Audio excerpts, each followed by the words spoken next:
Filsuf Cicero dalam bukunya De Legibus mengatakan salus populi supra lex exto, yang artinya keselamatan rakyatlah harus menjadi hukum yang tertinggi.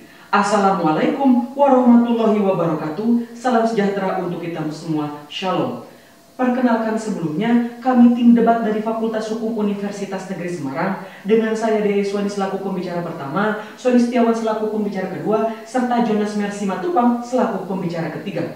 Dalam perdebatan sore hari ini, kami mendudukan posisi dengan jelas bahwa kami menolak adanya mosi penyelenggaraan pilkada di era new normal. Adapun ketidakberpihakan kami atas mosi ini dibangun di atas satu bangunan argumentasi utama, bahwa penyelenggaraan pilkada di era new normal hanya akan meningkatkan risiko penyebaran COVID-19 di Indonesia sehingga membahayakan nyawa warga negara. Dewan Hakim yang terpelajar, sebagaimana yang kita ketahui bahwa COVID-19 telah dinyatakan sebagai bencana nasional, yakni bencana non-alam melalui keputusan Presiden nomor 12 tahun 2020. Sebagaimana yang kita ketahui pula bahwa berdasarkan data yang dirilis oleh gugus tugas percepatan penanganan COVID-19 per 18 Oktober 2020 bahwa sudah terdapat 361.867 orang yang terinfeksi COVID-19, di mana 12.000 diantaranya sudah meninggal dunia. Dewan Hakim yang terpelajar, dengan data tersebutlah bahwa sangatlah benar COVID-19 ini telah memberikan dampak yang sangat besar bagi multisektor kehidupan yang ada di Indonesia, termasuk di bidang politik, penyelenggaraan pemerintah. Salah satunya adalah penyelenggaraan pilkada maksud kami, di mana menurut Undang-Undang Nomor 10 Tahun 2016, pilkada ini harus dilaksanakan pada bulan September 2020. Namun Dewan Hakim yang terpelajar, alih-alih penyebaran COVID semakin luas dan juga semakin masif, justru pemerintah bersama DPR RI dan juga KPU dan juga Bawaslu telah menetapkan untuk tetap melanjutkan penyelenggaraan pilkada ini di era new normal. Melalui Undang-Undang Nomor 6 Tahun 2020, pemerintah telah mengambil kebijakan bahwa penyelenggaraan pilkada akan diselenggarakan di era new normal dengan puncak pemungutan suara di tanggal 9 Desember 2020. Lex regit superpula cognantia incongrua. Maka dengan itu kami menyatakan secara tegas bahwa kami menolak adanya mosi perdebatan hari ini. Karena apa? Karena penyelenggaraan pilkada di era new normal ini hanya akan meningkatkan risiko dan juga menimbulkan klaster baru penyebaran COVID di Indonesia. Sebagaimana data yang dirilis oleh Lembaga Pemantau Pemilu Kemitraan yang mengatakan bahwa per Oktober 2020 sudah ada 250 jiwa yang terdampak ataupun yang terkena virus COVID-19 karena dalam penyelenggaraan pilkada ini, Dewan Juri yang terhormat. Padahal di satu sisi, jika kita melihat tujuan negara kita, negara Indonesia ini didirikan untuk melindungi segenap bangsa Indonesia dan seluruh tumpah darah Indonesia. Hal ini yang kemudian termuat dan termaktub secara jelas di pembukaan Undang-Undang Dasar Negara Republik Indonesia tahun 1945. Pun Dewan Hakim yang terpelajar, jika kita melihat konstitusi kita, maksud saya, hak fundamental pertama yang diatur adalah hak untuk hidup serta hak untuk mempertahankan hidup dan kehidupannya. Senapas dengan itu, di pasal 4 Undang-Undang 39 tahun 1999 tentang hak asasi manusia menunjukkan bahwa hak untuk hidup adalah hak yang tidak bisa diganggu-gugat, adalah hak yang tidak bisa dikurangi dalam bentuk apapun dan oleh siapapun. Dewan Hakim yang terpelajar. Maka oleh karena itu, dalam prinsip-prinsip hak asasi manusia telah menundukkan negara sebagai pemangku kewajiban atau duty of bearer yang setidaknya memiliki 3 kewajiban, yaitu kewajiban untuk memenuhi, kewajiban untuk melindungi, serta kewajiban untuk menghormati. Maka dengan ketika pemerintah mengambil kebijakan untuk melanjutkan atau menyelenggarakan pilkada di era new normal, itu merupakan bentuk dari pengkhianatan tujuan negara itu sendiri, Dewan Hakim yang terpelajar, karena tidak ada urgensi yang sangat besar untuk menyelenggarakan pilkada di era new normal ini. Untuk membangun argumentasi yang lebih komprehensif akan dilanjutkan oleh pembicara kedua dari tim kami.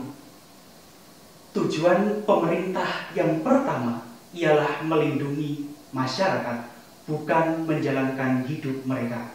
Ronald Reagan, Presiden Amerika Serikat. Dewan Juri yang amat terpelajar melanjutkan bangunan argumentasi yang telah disampaikan oleh pembicara satu. Jika kita berpijak pada Undang-Undang Nomor 6 Tahun 2020, kita mengetahui bahwasannya pemilihan ataupun pilkada serentak yang tidak dapat dilaksanakan karena adanya faktor non-alam akan dilaksanakan pada Desember tahun 2020 mendatang. Tapi Dewan Juri yang terhormat, hal tersebut bukanlah harga mati, karena pada pasal yang sama, tepatnya pada ayat 3 disebutkan bahwasanya apabila pemungutan suara ini tidak dapat dilaksanakan, maka dapat ditunda ataupun dijadwalkan kembali segera mungkin setelah faktor non-alam ini berakhir sesuai mekanisme yang telah diatur dalam pasal 122A Undang-Undang Nomor 6 Tahun 2020. Pun Dewan Juri yang terhormat, ketika kita melihat data, fakta, dan realita yang tengah ada di masyarakat, kita berada pada posisi yang sangat mengkhawatirkan, di mana telah disampaikan oleh pembicara pertama dari tim kami, bahwasanya 361.000 lebih orang yang terkena virus COVID-19 dengan 12.511 diantaranya dinyatakan meninggal dunia. Dewan Juri yang terhormat. Selanjutnya Dewan Juri yang terhormat, kita mengetahui bersama bahwasanya pilkada serentak tahun 2020 akan diikuti oleh 9 provinsi, 244 kabupaten dan 37 kota dengan melibatkan 106 juta lebih pemilih dan 304.000 lebih TPS yang akan digunakan. Kita tidak boleh menutup mata Dewan Juri yang terhormat bahwasanya klaster penyebaran COVID-19 peringkat tertinggi masih diduduki oleh sekolah siswa calon perwira yang ada di Bandung, Jawa Barat dengan angka 1.262 kasus. Bahkan di klaster kedua ditempati oleh perusahaan migas dan BUMN yang terdapat di kota Semarang. Hal ini tentunya dapat dijadikan sebagai tolak ukur, juga sebagai batu uji dalam perspektif jikalau setingkat perwira, calon perwira, angkatan darat, perusahaan migas ataupun BUMN yang senyatanya harusnya lebih paham akan protokol kesehatan, menjalankan protokol kesehatan secara disiplin, bahkan mengetahui dan memiliki fasilitas yang lebih memadai untuk mencegah virus corona, ternyata mampu menjadi klaster paling tinggi. Lantas, pertanyaan yang paling mendasar ialah bagaimana dengan 106 juta pemilih yang tersebar di 304.000 lebih TPS yang ada di Indonesia? Dewan Juri yang terhormat, kita semuanya mengamini bahwasanya keselamatan rakyat merupakan hal yang paling fundamental yang harus dijaga oleh setiap negara. Dewan Juri yang terhormat, hal ini sesuai dengan tujuan Republik Indonesia untuk melindungi segenap bangsa Indonesia dan seluruh tumpah darah Indonesia. Hal ini pun sejalan dengan teori kontrak sosial yang dikemukakan oleh John Locke, bahwasanya negara harus menjamin, mengamankan dan melindungi hak-hak alamiah manusia itu sendiri. Dalam artian hak untuk hidup, hak untuk menjalankan hidup adalah hak yang paling fundamental yang harus dijaga oleh negara. Dewan Juri yang terhormat, alasan lain ketidakberpihakan kami pada mosi perdebatan kali ini, yang pertama, apabila pilkada serentak ini dijalankan pada era new normal, akan memberikan peluang masifnya politik uang karena pendapatan masyarakat yang menurun. Yang kedua, ialah dengan adanya maksud kami pilkada serentak ini akan menimbulkan keuntungan bagi petahana karena akan menggunakan sarana-sarana bantuan sosial sebagai alat kampanyenya. Dewan Juri yang terhormat. Dan ketiga, akan menurunkan partisipasi masyarakat yang pada akhirnya akan meningkatkan golput di Indonesia. Hal ini berbasis data. Dewan Juri yang terhormat, menurut data lembaga survei Indonesia menyampaikan 63% pemilih menyatakan lebih mendukung agar pilkada serentak diundur lebih lama lagi. Dewan Juri yang terhormat, selanjutnya, jikalau yang diagung-agungkan pemerintah ataupun tim pro ialah mengenai permasalahan kekosongan jabatan, maka kami menunjukkan sebuah solusi yang konkret. Dewan Juri yang terhormat, yaitu dengan menunjukkan PLT sebagai penggantinya. Dan apabila yang dipermasalahkan ialah jabatan PLT yang terlampau panjang ataupun lama, maka kita harus kembali melibat Undang-Undang Nomor 10 Tahun 2016, bahwasanya di situ disebutkan gubernur, wakil gubernur, bupati, wakil bupati, dan wali kota serta wali kota dapat diganti dengan PLT, yaitu dengan akhir jabatan 2022 bisa diganti sampai 2024.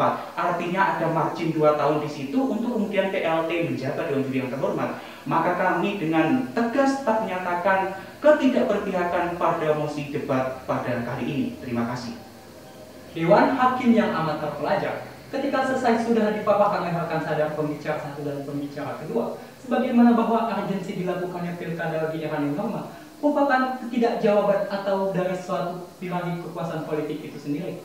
Hal ini yang kami kutip dalam pernyataan Burhanuddin Muhtanda yang mengatakan bahwa di atas demokrasi, kesabaran adalah hal yang paling utama. Dalam jurnal Pilkada versus Pandemi di Negara Lain, sebagaimana ditunjukkan dalam data International for Democracy and Institute of Assistance yang menegaskan secara jelas bahwasanya di antara 167 negara yang turut dalam undang-undang yang melaksanakan pemilu, akan tetapi 64 negara turut untuk membatalkan pemilu nasional maupun lokal itu sendiri akibat situasi yang tidak semakin kondusif pada saat ini. Maka dari itu, marilah kita melihat secara luas, bukan hanya berbicara dalam tataran kekuasaan politik saja. Dan Dewan Hakim yang amat terpelajar, marilah kita juga belajar dari negara-negara kita yang telah melakukan pilkada ataupun pemilu nasional yang pada sejatinya telah mengalami kegagalan. Hal inilah yang telah ditunjukkan oleh negara Australia, di mana dalam melakukan pemilihan lokal yaitu pada daerah Queensland mengalami kegagalan secara pesta demokrasi, yang mana tingginya angka penyebaran COVID-19 dan semakin turunnya angka partisipan pada pemilu tersebut. Padahal kita lihat, Australia telah menerapkan kewajiban bagi pengguna hak pilih warga negaranya, yang dimana ketika warga negara tidak melakukan hak pilihnya, maka akan diberikan denda sebesar 120 US dollar, dan ketika itu diabaikan, pengadilan setempat dapat memberikan denda lebih banyak, yaitu sebesar 180 US dollar Amerika Serikat. Maka dari itu, marilah kita untuk senantiasa bersabar menunggu meredamnya COVID-19 ini. Dewan Hakim yang amat terpelajar, ketika kita ingin menunda adanya pilkada di era new normal ini, maka izinkanlah kami untuk membaca secara penafsiran hukum apa yang telah tertuang dalam Undang-Undang Nomor 6 Tahun 2020, bahwasanya tujuan dari pembentuk undang-undang itu ialah memberikan opsional ketika situasi sudah semakin kondusif, maka akan diberikan pelaksanaan pilkada. Hal ini dapat kita baca secara struktur apabila kita melihat dalam pasal 120 yang secara tegas menyebutkan dalam keadaan bencana non-alam, maka di sini tidak akan dilakukannya pilkada. Kemudian memang sejatinya dalam pasal 201 maksud kami ada 201A ayat 2 yang mengatakan bahwa pilkada akan dilakukan bulan Desember. Akan tetapi faktanya di dalam pasal 201A ayat 3 secara tegas bahwa pilkada tidak akan dilanjutkan ketika situasi semakin tidak kondusif. Artinya apa Dewan Hakim yang amat terpelajar? Pokok ini merupakan suatu open legal policy, melihat kebijakan-kebijakan ataupun situasi yang pada saat ini, maka akan dilakukan pilkada ketika COVID-19 itu sendiri akan mereda. Dewan Hakim yang amat terpelajar, ketika rekan Kudariko menakutkan adanya kekosongan jabatan pada kepala daerah itu sendiri, maka sejatinya sebagaimana terdapat pada pakan undang-undangan yang ada, bahwa akan diturunkan pelaksana tugas untuk mengisi kekosongan jabatan tersebut. Sekian dari kami. Wassalamualaikum warahmatullahi wabarakatuh. Shalom, Om Swastiastu.